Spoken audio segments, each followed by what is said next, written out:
There's a run on guns in Michigan. Really nice, man. And many are first-time buyers.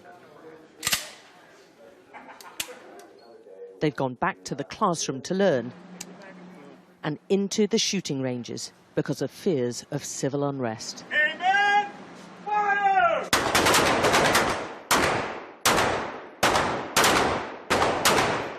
And they come in and they don't even know the process. They don't even know what they have to do. All they know is they want to buy a gun.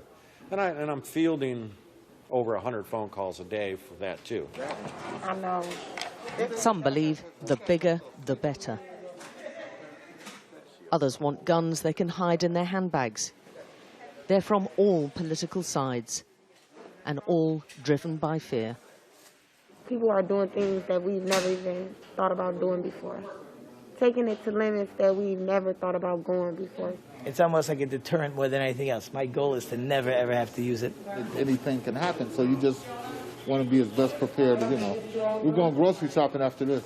Stock up the cupboards. Stock up the cupboards. Stockpiling food. Well, not stockpiling, but just being comfortable just in case. Dropping all signatures on the back. They've been dropping off their early votes amidst a legal battle about allowing guns at the polls on Election Day. My concern is for our seniors who are going to come out to vote on the 3rd and have to worry about seeing a bunch of people outside with guns. Get out and vote! And this in a swing state where the FBI discovered a plot to kidnap the governor over her lockdown measures and where multiple militia are active.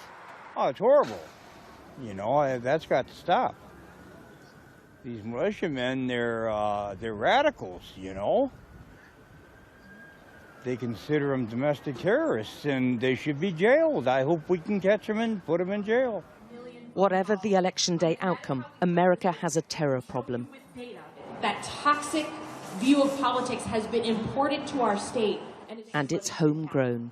There's a ladder of escalation that, frankly, as a former CIA officer, I used to watch in terrorist groups abroad.